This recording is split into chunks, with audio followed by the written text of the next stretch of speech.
Vamos a intentar escribir una novela de la ciudad de Ronda y de la serranía. Una novela que, como los románticos querían, va a tener una introducción, un nudo y un desenlace, además de un proemio. Antes de comenzar esta ponencia, sería de justicia nombrar a la persona que ha estudiado en mayor medida esta temática literaria con respecto a la ciudad de Ronda y su comarca. Me refiero al escritor Antonio Garrido Domínguez, quien, ejerciendo a tiempo total en el oficio de rondeño ejemplar, nos ha dejado desde su valía investigadora e intelectual un rosario de publicaciones sobre su tierra. Destaquemos entre su obra la admirable recopilación Ronda de Trovadores, que en hermoso juego de palabras nos señala todos y cada uno de los textos literarios que a Ronda han hecho referencia. También con imágenes de Andrés Aguayo, su catálogo sobre las maravillas que en esta villa son y que yo tuve el honor de prologar. Y por supuesto sus nutridos volúmenes sobre los viajeros románticos que a ella vinieron en los años en que la serranía era considerada como una de las últimas fronteras de Europa. He de decir que estas publicaciones han sido base muy notable para la confección de esta ponencia.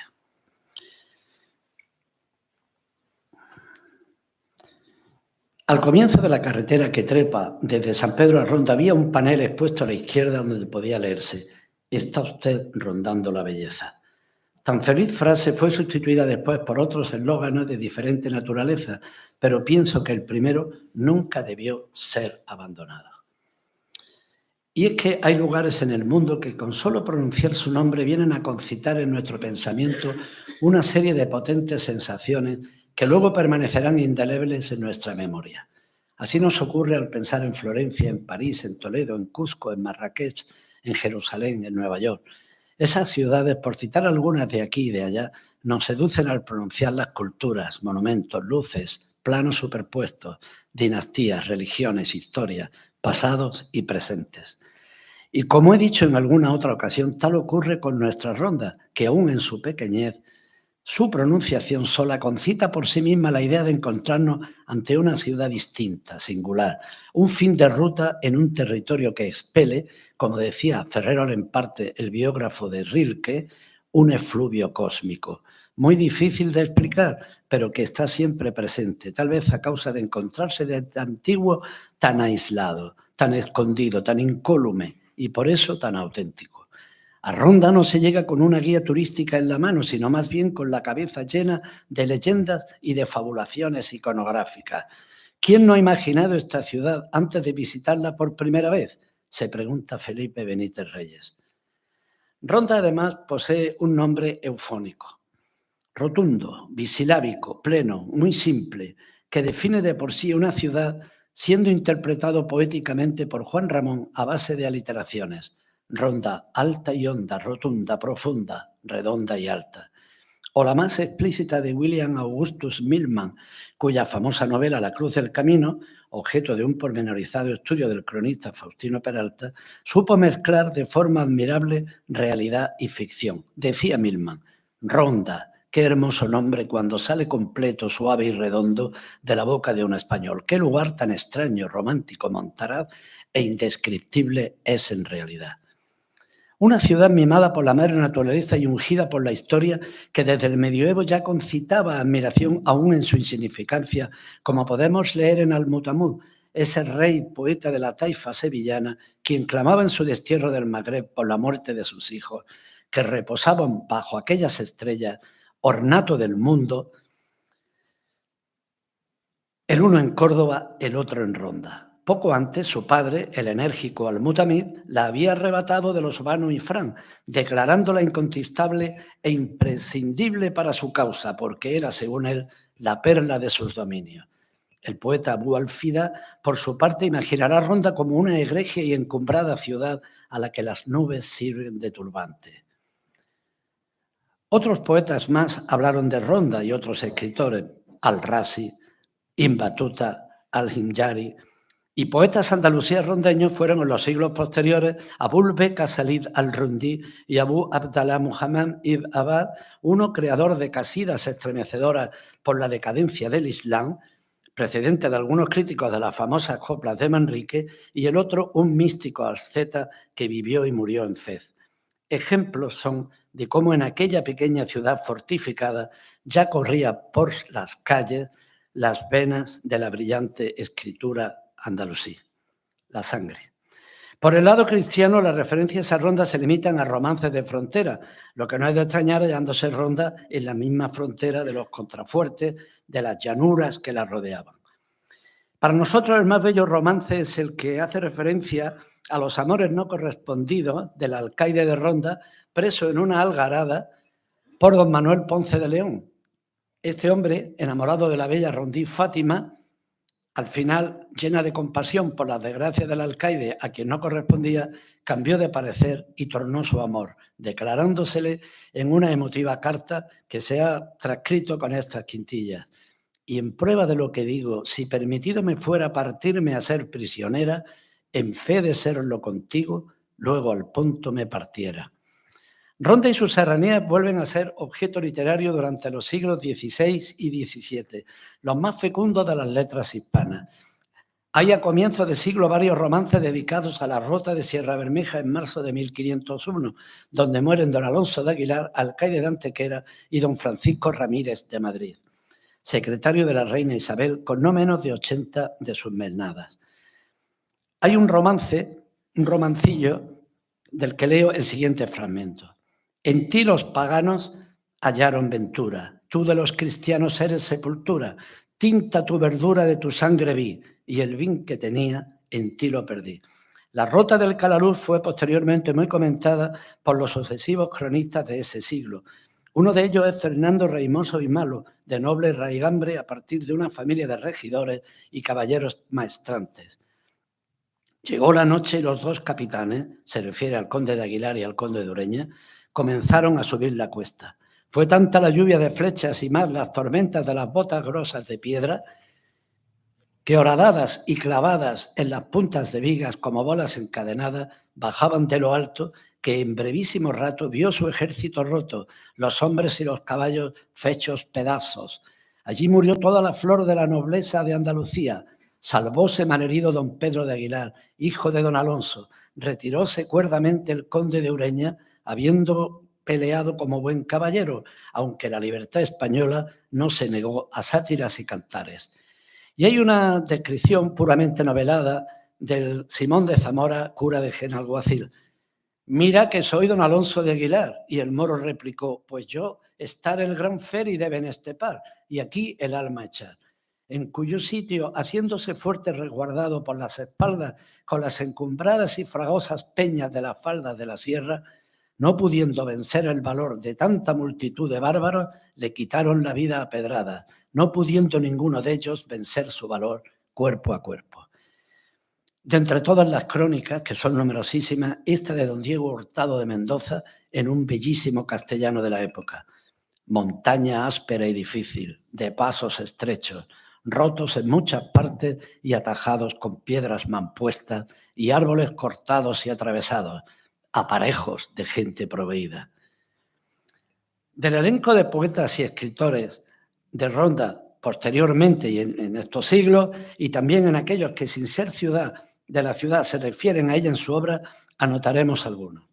El sevillano Baltasar de Alcázar vivió y murió en Ronda, y aunque una de sus más afamadas poesías se refiere a la gastronomía andaluza en Jaén donde resido, dice Antonio Garrido que en realidad era el original: en Ronda donde resido vive don Diego de Sosa, y diréte, Inés, la cosa más brava que de él has oído.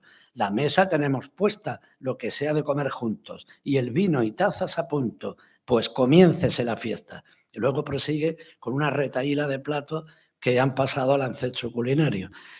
No me entretendré en nuestro más ilustre escritor, Vicente Espinel, de quien se dará cumplida ponencia en este congreso.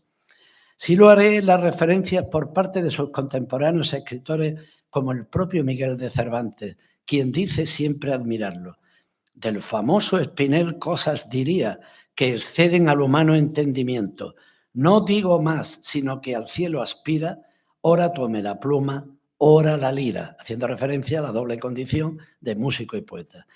Lope lo reconoce como su maestro de latines y lo demuestra con este epigrama. A mi maestro Espinel haced musas reverencias, que os ha enseñado a cantar y a mí a hablar en dos lenguas.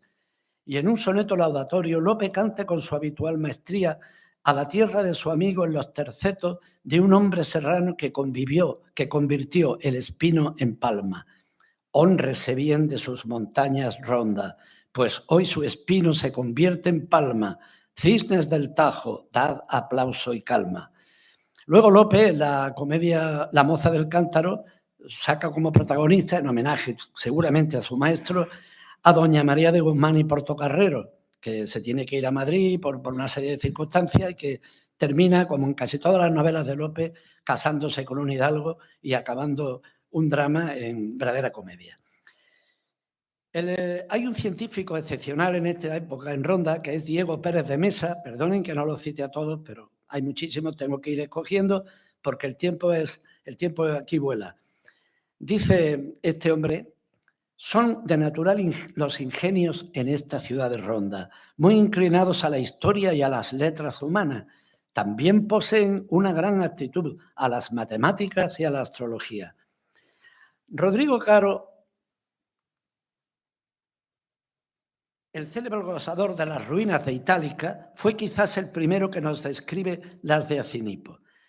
Este lugar no podré decir con certidumbre dónde fue, aunque por textos de Plinio podemos conjeturar que estuvo no lejos de Ronda, en un despoblado que hoy se ve donde llaman Ronda la Vieja, en el cual se ven muchos cimientos de muros, partes de un anfiteatro y otros edificios en ruinas. Causa estupor que desde aquella descripción muy pocas cosas han cambiado en nuestros también campos de soledad, Mustio, Collado, de Acinipo. Jacinto Espinel y Adorno es un sobrino del maestro que escribe una novela pastoril llamada Premio a la Constancia y Pastores de Sierra Bermeja. Se va a reeditar en Estepona muy pronto. Nos muestra un fantástico mundo de seres fantasmagóricos y de prodigios y hechizos muy propios de aquel tipo de novela, que suceden en Sierra Bermeja, en Manilva, en la Tierra del Genal y en Ronda. Hay un fragmentito que les detallo para que vean este espíritu pastoril de estos renacentistas. En este monte y hermosa sierra, abundante de flores y colmada de soledad, sin otro ruido que el de este manso arroyuelo, que entre guijuelas de nácar lleva el contrapunto a las aves que entre las frondosas ramas cantan dulces motetes. Bueno, una novela, como verán, muy elegíaca de la tierra que a él debería nacer seguramente. Al respecto de los abocadores y a la vez inhóspitos paisajes serranos, a los escritores del siglo de oro no les fueron ajenos uno como la mítica Sauceda de Cortes. Cervantes, en el Coloquio de los Perros, tiene bien acordarse del bandido Pedro Machuca, que allí moraba, lugar donde fue aniquilado por Argote de Molina. De solos encerrados, y volvió a coger los trofeos de la batalla, que fueron 3 vainas, y luego se las fue a mostrar al asistente, que si mal no recuerdo era entonces el licenciado Sarmiento de Valladares, famoso por la destrucción de la Sauceda. El propio Espinel, en un pasaje del Marcos de Obregón, llega a afirmar: fuime a la Sauceda de Ronda, donde hay lugares y soledades tan remotas que puede un hombre vivir muchos años sin ser visto ni encontrado si él no quiere. Y por acabar con aquel siglo prodigioso en lo literario, unos versos bravíos, como los esquistos y mármoles de su tierra, del músico poeta. Desiertos riscos, solitarias preñas, peñascos duros, ásperos collados, agrias montañas que me dice el cielo, agua que de la cumbre te despeñas por los montes más rígidos y helados. Del siglo XVIII daremos cuenta de poca gente por no entretenernos demasiado. Por ejemplo, Juan María Rivera Valenzuela, autor de los diálogos de Memorias eruditas para la historia de la nobilísima ciudad de Ronda. Es uno de los primeros historiadores, por tanto, no solamente de Ronda, sino de la provincia. Hay un valenciano, Antonio Pons, que parece iniciar la saga de los viajeros, curioso.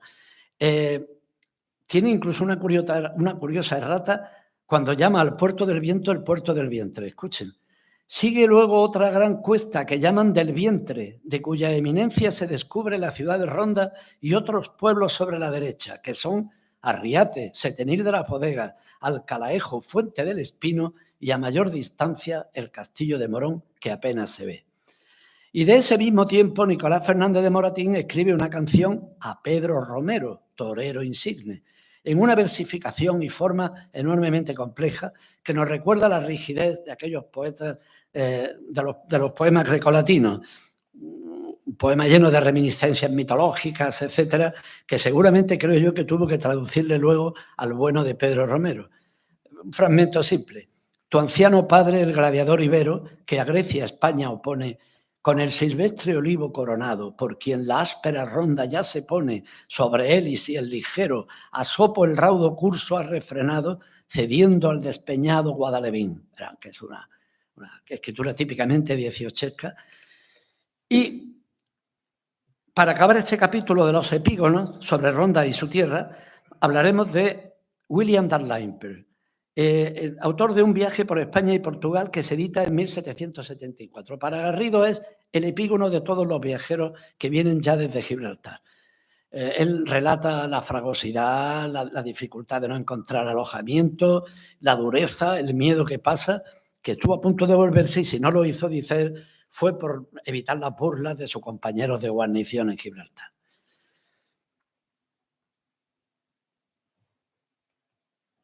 Vamos con el nudo, camino, parada y fonda. Las noticias que llegaban de esta sorprendente y desconocida entonces comarca fueron divulgándose con la lentitud que ofrecían los tiempos, pero con la fascinación que emanaba de ella.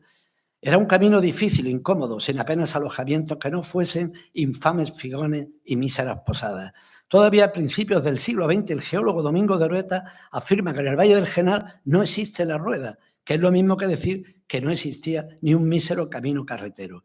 Aún hoy venir a Ronda supone un problema. Las carreteras, no hay vías de alta capacidad y el servicio ferroviario, de esto de haber mejorado, empeora cada vez más. Pero el misterio aún desvelado es cada vez más, es más una atracción que no hace sino aumentar, ahora de la mano de miriadas de turistas, tal vez en las que encontremos escondido alguno de los futuros escritores, pintores, poetas que nos hablarán de esta tierra. Hay demasiados turistas, sí, pero eso no hace nada más que referencia a una atracción que no cesa de aumentar, porque quieren conocer el legendario paisaje y la mítica ciudad que la preside. No nos extenderemos demasiado en una cronología de los viajeros del pasado porque necesitaríamos un par de ponencias para ello. Aquellos hombres del 19, ahitos de progreso, dueños del ferrocarril, del textil y del acero, habían oído hablar de un camino salvaje entre ariscas montañas, con pueblecitos que ellos atribuían a los árabes, así, sobre los que reina una pequeña ciudad anidada en un promontorio rodeado de abismos. Gibraltar será su punto de partida. Buscaban un país olvidado, donde los mitos podían surgir en cada recodo del camino, en cualquier rincón, y si acaso no aparecían, los inventaban, porque se hallaban sumidos sin saberlo, y desde el primer momento en que pisaban esta tierra, en esa mística prodigiosa con que aún se adorna esta serranía. Llegaban por descubrir restos históricos, ruinas, leyendas, una mitología medieval que pretendía construirse a base de agarenos a caballo y cristianas cautivas, un mundo de bandoleros, de majas, de contrabandistas, de toreros. Y parajes misteriosos, plantas nunca vistas, bosques inexplorados de árboles incógnitos, abismos y geomorfologías imposibles, como oníricas formas de la naturaleza, aunque no tan difíciles de hallar en esta atormentada orografía. La leyenda aumentaba con cada libro, con cada relato, hasta transformar la realidad misma. Ronda y su tierra no serían lo que son si los escritos de estos aventureros, quienes, a fuerza de buscar e interpretar, captaron y luego recrearon y difundieron por toda Europa esa interacción del hombre y del paisaje, de la ciudad y su montaña. No hay un solo relato, una sola vivencia, un solo periplo donde frente al éxtasis que le produce el paisaje no aparezca también un lugareño, sea contrabandista, hortelano, pastor o bandolero, mago o arriero, ventera o torero. Y entonces, cuando ya se han subsumido en la tierra y colocan en ella a los hombres reales o ficticios, surge la reinvención de la historia, la hipérbole de lo cotidiano, la fantasía del paraíso que andan buscando, el sorprendente hallazgo que de tan deseado se ha hecho por fin realidad. Así trataba yo de resumir estos sentimientos y no he hallado mejores palabras para ustedes que cuando experimenté yo parte de estos viajes románticos y los plasmé en una publicación. Ruego me perdonen la autocita. Más tarde los orígenes del viaje fueron otros y otras la gente, pero el espíritu de aquellos pioneros nunca se ha diluido en el tiempo. Veamos, por ejemplo, cómo Edmond Boissier, el botánico suizo que recorrió en profundidad gran parte de nuestras sierras en busca de los entonces incógnitos pinsapos, nos cuenta que una tropa de gente a caballo volvía de la ciudad. Intercambió unas palabras con uno de ellos, un fuerte mozo de rostro franco y abierto, vestido con el traje de majo. Me dijo el arriero que ya no teníamos nada que temer y que podría coger hierbas a mis anchas, aunque fuésemos a llegar a Ronda después de medianoche, ya que el jinete que acabábamos de cruzar era uno de los más valientes del país y que al pasar por el camino su sola presencia había sin lugar a duda puesto pies en polvorosa a todos los rateros que podían estar en los alrededores. Luego dice Boissier que le parece lo más parecido, o que es lo más parecido, a un condottiero de la Edad Media. También el sociólogo Pitt River, en su estudio antropológico sobre la serranía, sucumbió ante una realidad que se le hacía patente aún en pleno siglo XX, la del contrabandista. Él dice, no hay una diferencia muy grande entre bandolero y contrabandista, porque su posición en la estructura social serrana es similar. Y no es raro el bandido que había empezado su carrera debiéndose la mayor parte de las veces al hecho de ser contrabandista y lanzarse a la montaña por culpa de un desencuentro con la Guardia Civil. Pero el mito estaba ahí, inscrito en el imaginario colectivo. Luego creó su propia literatura y como muestra esta descripción casi cinematográfica de Fernando Villalón. Catites, rojos pañuelos, patillas de boca ancha, ellas navaja en la liga, ellos la faca en la faja, ellas la arabia en los ojos, ellos el arma a la espalda. Pero volvamos a las numerosas descripciones de aquel sugerente viaje. De aquellas destacaré algunas representativas. Estamos en la frontera del Reino de Granada, región hechicera, escenario de guerras, de romances, la Cachemira de España, Adolphe de Custine. A veces divisábamos una aldea suspendida en algún peñasco inaccesible. Es hogar cada una de ellas de gente sin ley, los montañeros medio moros que habitan esta región salvaje. Los rostros de los que nos encontramos exhibían rasgos de su origen árabe, especialmente en sus ojos almendrados y en el color moreno oliva de su piel. Su habla diaria contiene muchas expresiones orientales. No me sorprendió mucho oír el arábigo ewa para afirmar en lugar del español sí. Esto lo dice Bayard Taylor. Recuerdos históricos, romances populares, monumentos enigmáticos, costumbres desconocidas, efectos sublimes de una naturaleza grandiosa, la Tour.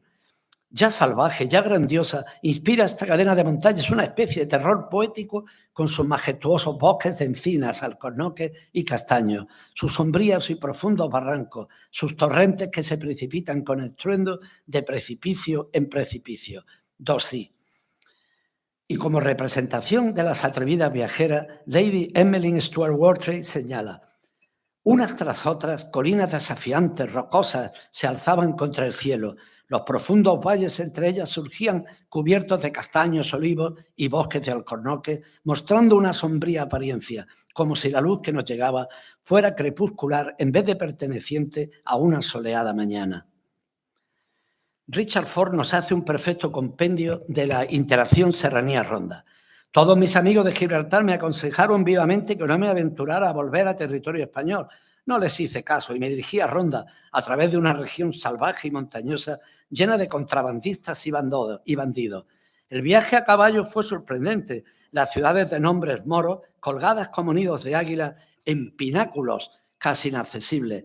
La verdad es que son todavía moros hablando español. Ronda, con su tajo o grieta entre la parte antigua y la moderna. Sin duda vale la pena que te roben si con eso puedes contemplarla.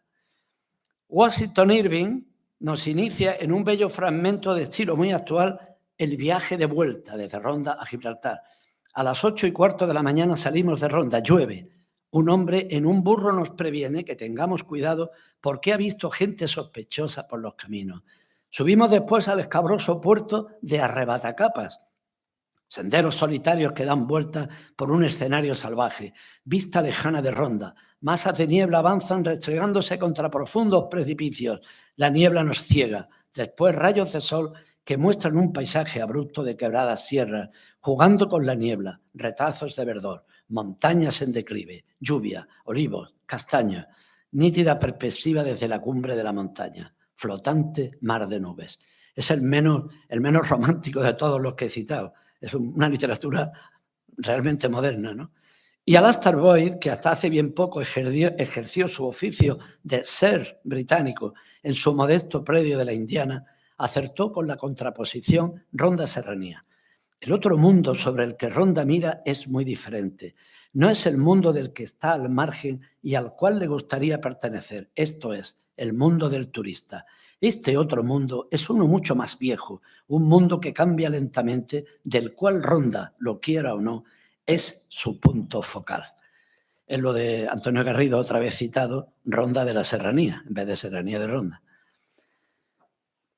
No todos eran extranjeros.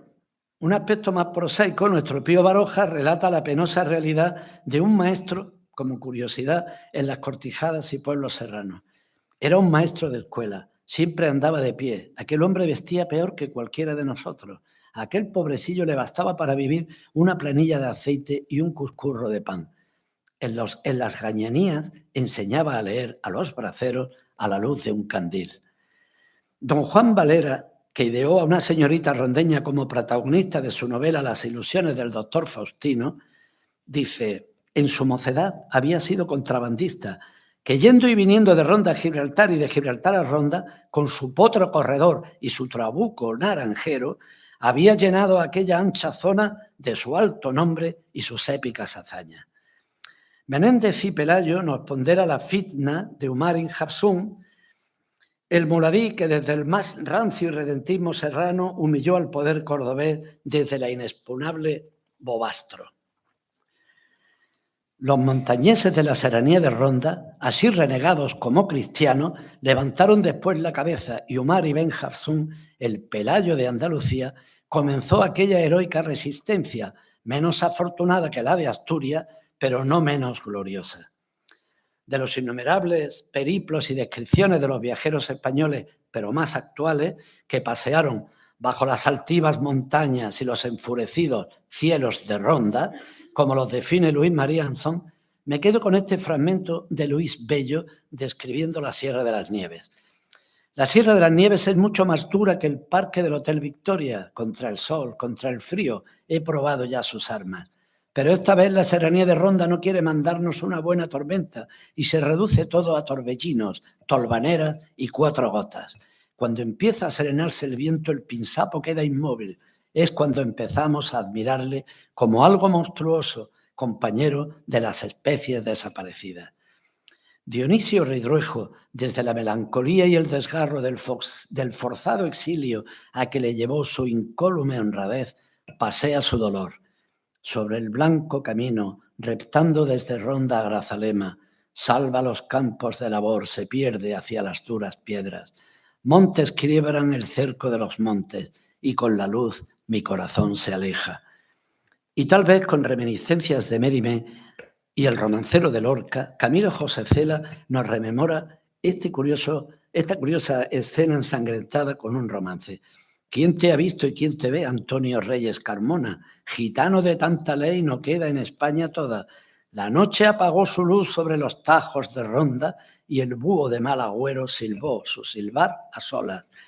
Finalicemos este apartado de Caminos sin Vereda con una arriera, un homenaje a los hombres y sus caballerías, a los nobles animales en este cantar de las duras jornadas a lomo de las bestias. Cuando voy a la feria de Ronda, las mulas me hacen el compás y yo les canto arriera. Arrierito chico, varita grande de los caminos malos, que Dios te guarde. Y por fin llegamos a Ronda. La visión que mejor conviene a los que buscan ávidos esa ciudad distinta y singular es la del sur y tal vez la del oeste. Juan Goytisolo, observó cómo estaba enriscada en la sierra como una prolongación del paisaje, y a la luz del sol me pareció la ciudad más bella del mundo. Para el francés Latour, su visión primera fue como una aparición. El horizonte parecía venir hacia nosotros para encerrarnos en un doble cerco de montañas, las primeras fértiles, las más severas. Ronda permanecía aún oculta en el centro de esta corona de peñascos. De repente se alzó sin esperarlo delante de nosotros, casi oculta detrás de un pequeño bosque de olivos. La cautiva de los reyes católicos parecía querer esconderse todavía en su harén. Para quien esto escribe, la visión esencial de Ronda ha de hacerse desde el talud y cresta donde anida el convento de la Virgen de la Cabeza. Y lo hace desde las imágenes robadas al pintor expresionista David Bomber, quien en uno de sus cuadros traza con líneas de furia el rebote del sol del ocaso sobre las paredes del Tajo. Lumínicos haces de fuego que percuten sobre la ciudad como una cascada de oro envejecido que cayera desde los cielos, convirtiéndolo en un cristal anaranjado, amarillento, rojizo, rematado por la delicada corona blanca y esplendente. No hay dibujo ni forma, apenas perspectiva. La distancia no existe, sentenció el maestro, y así lo interpreta también su discípulo Rimsmond.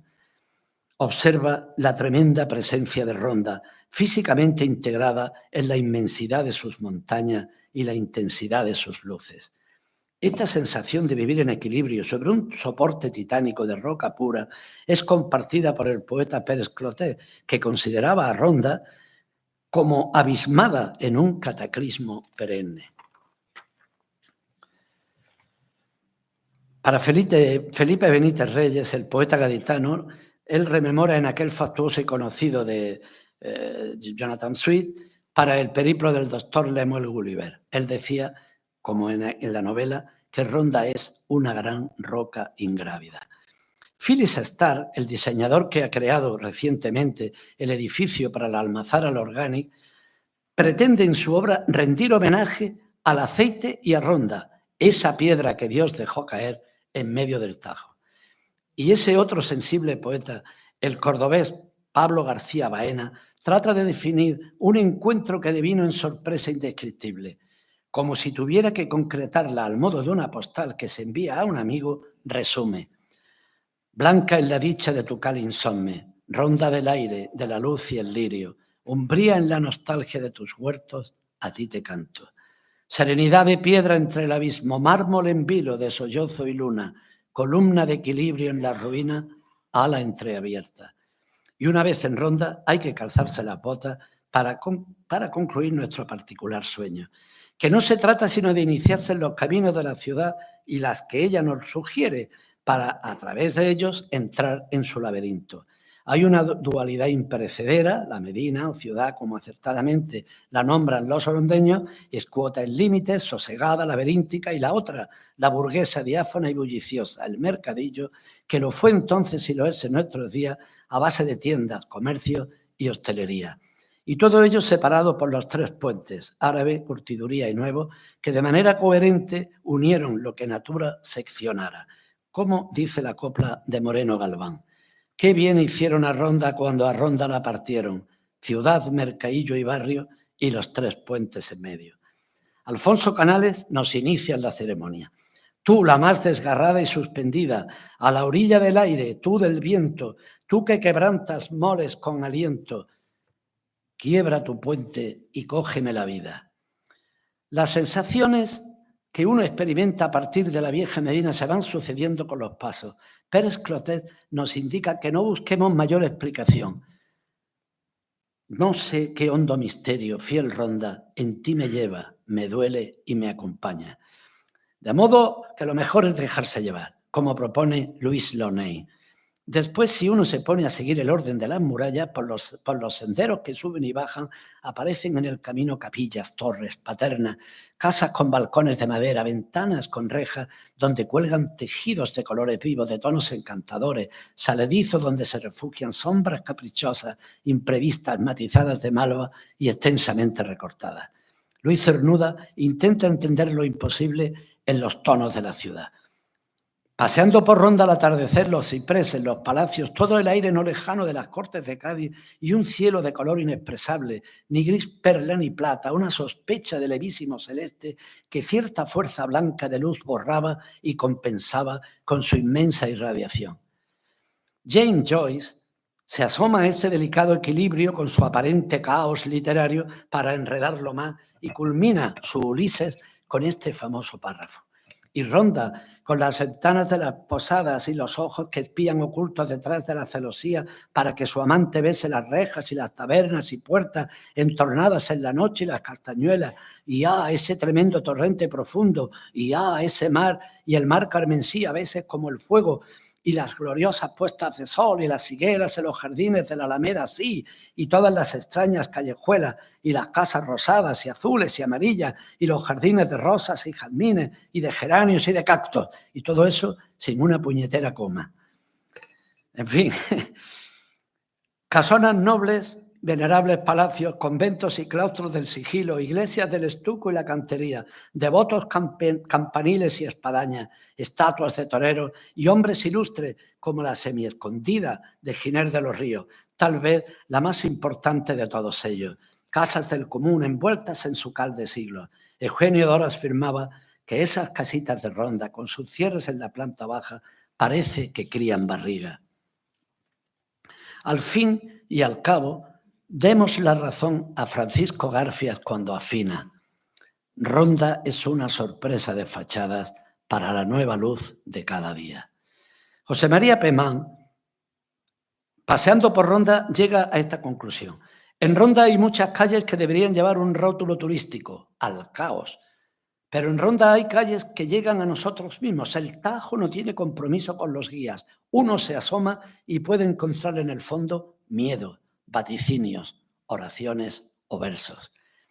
Y si te acercas a las Alamedas, como hizo Pablo García Baena, puede aparecer entre la floresta un surtidor que detiene su obelisco, ángel en vuelo inmóvil permanente, vigía de la cima donde líquida tiembla la estrella. A veces asoma la decadencia, pero no importa, porque estamos en presencia de un decorado que nunca cambia.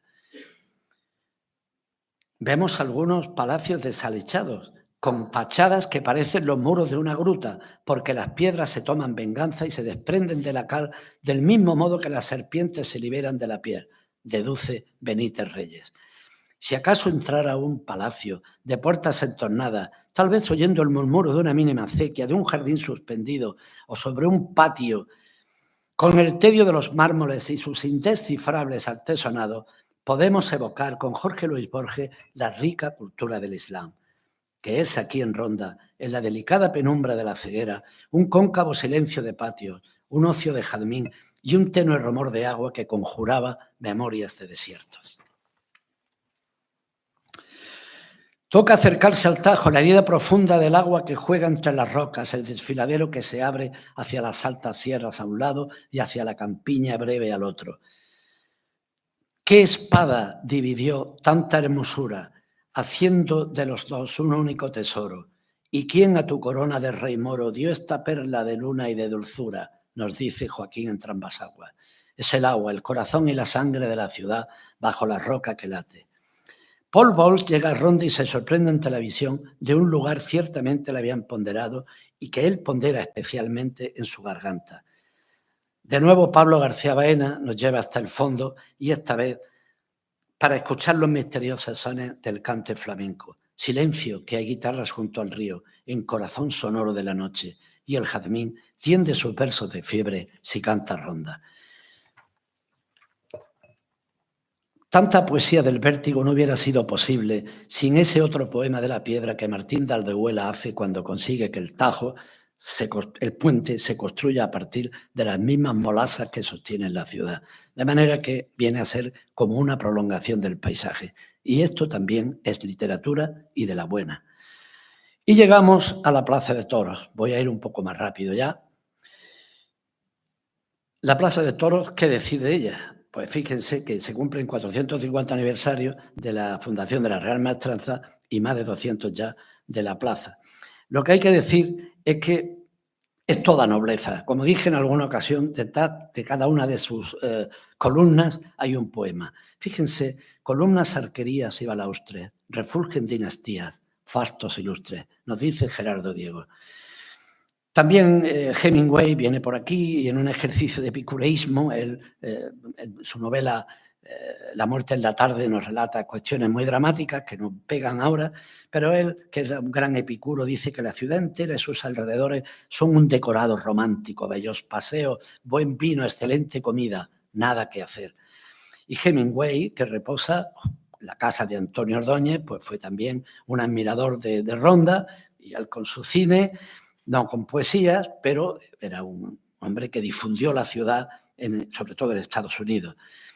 Ya saben ustedes que murió y fue enterrado en el cortijo de Antonio, y de Antonio, pues hay que decir, miembro de la dinastía de los Ordóñez, pues que Gabriel Gorrochano, por poner un crítico literario y hacerlo rápido, dijo: escultores, si queréis hacer una estatua a la suerte de la Verónica, ahí tenéis el modelo. Antonio Ordóñez con el capote es la estatua a la Verónica. De su padre Cayetano hay más poesía, porque él vive la época de los hombres del 27. Fíjense bien, Federico en su Mariana Pineda, cómo nos mete en la fiesta. Las niñas venían gritando sobre pintadas calesas, con abanicos redondos bordados de lentejuelas, y los jóvenes de ronda sobre jacas pintureras, los anchos sombreros grises calados hasta las cejas. Luego, atento al rito Lorca, eleva el tono, convierte al torero en una especie de dios por encima de todo lo que le rodea y con una hermosa sinestesia hace que la corrida se hermane con la tarde. Y cuando el gran Cayetano cruzó la pajiza arena con traje color manzana bordado de plata y seda, destacándose gallardo entre la gente de brega frente a los toros zaínos que España cría en su tierra, parecía que la tarde se ponía más morena. El lance se despacha con una metáfora que es toda ella gracilidad, elegancia y colorido, y a cada instante rozaba los hocicos de las fieras como una gran mariposa de oro con alas bermejas, y remata con la pasión. La plaza con el gentío vibraba fuerte, violenta, y entre el olor de la sangre iba el olor de la sierra. Alberti se marcan las alegrías. ¡Qué revuelo aire! Que al toro torillo le pica el pájaro pillo que no pone el pie en el suelo. ¡Qué revuelo! Ángeles con cascabeles arman la marimorena, plumas nevando en la arena, rubí de los redondeles, la virgen de los caireles posa una palma en el suelo. ¡Qué revuelo! Cógeme, torillo fiero. Y así podíamos seguir con un montón de poetas, pero no tenemos demasiado tiempo. Remato esto con José Bergamín. El aire del toro fue maravilla, porque lo hicieron Ronda y Sevilla. De Sevilla era el aire, de Ronda el fuego, y los dos se juntaron en el toreo. Vamos a ir acabando. El desenlace. Llegamos al final de nuestro particular viaje literario. Ahora lo que vamos a hacer es despertarnos del sueño. Y despertarse del sueño es todo lo contrario a lo que dice el eslogan de Ronda, la ciudad soñada. No, la ciudad que uno va soñando con sus caminos. Entonces uno se duerme y luego despierta, pero lo hace a la inversa, despierta al atardecer. Así lo he visto yo. Y nos vamos al Hotel Victoria. Toda persona que se precie de venir a Ronda debe ir allí porque es un templo. Con su estilo típicamente británico, acogió a numerosos famosísimos de todo tipo, pero sobre todo a Rainer Maria Rilke, que es un poeta, como ustedes saben, enormemente unido a Ronda. Él consagró allí parte de su estancia en España y parece ser que se curó, según se dice, porque escuchó un coro de niños en una iglesia cualquiera de la ciudad antigua. Ahí tienen ustedes la habitación que se conserva en parte con sus enseres. De la alta poesía de Rilke, pues tampoco podemos decir demasiado. Solamente voy a decir, fíjense esta frase. Hoy, después de haber visto estas montañas, estas laderas abiertas de par en par, en la atmósfera más pura, como si se dispusiesen a cantar, no puedo por menos de hacerme eco de la alegría con que todo esto me hubiera estimulado tan solo 3 años antes, porque él vino aquí muy depresivo y se fue curado de Ronda. También el cielo se mostraba allí en toda su grandiosa magnificencia y las sombras de las nubes transportaban por encima la esencia de la tierra, una expresión semejante. Eran los atardeceres, los atardeceres desde el Hotel Victoria. Hay una estatua, como saben, en el jardín antes del pretil que nos protege y desde ella nos integramos y nos extasiamos con el interminable horizonte de montañas que levantan y soportan los bellos ocasos de Ronda, sierras de Montejaque y Mures, del Íbar, del Pinar y del Endrinar, salvajes, agrestes, casi desnudas en sus rocas blanquecinas y grises. El atardecer es un alejarse hacia el misterio de la montaña, un discurrir caótico sin principio ni fin, en un crisol de luces sin posible gradación ni concierto, cegadoras, apagadas, pero siempre en fuego, en nubes, en reflejos, con azules, grises, rosas, anaranjados, malvas, en una mezcolanza caprichosa que solo se atiene a los ritmos de ese sol que parece resistirse a abandonar el paraíso. Felipe Benítez Reyes nos lo reafirma con este perfecto colofón. Y allá a lo lejos los campos, los valles, las montañas, un territorio legendario en el que uno se adentra con la sensación inquietante de que el mundo acaba de nacer. Porque tal vez en esto consiste el misterio de esta tierra, algo que parece más antiguo que el mundo mismo y algo que al mismo tiempo parece recién creado, dejado caer cuidadosamente ante nosotros por la mano de un Dios bondadoso que aún siente la nostalgia de los perdidos paraísos terrenales. Muchas gracias.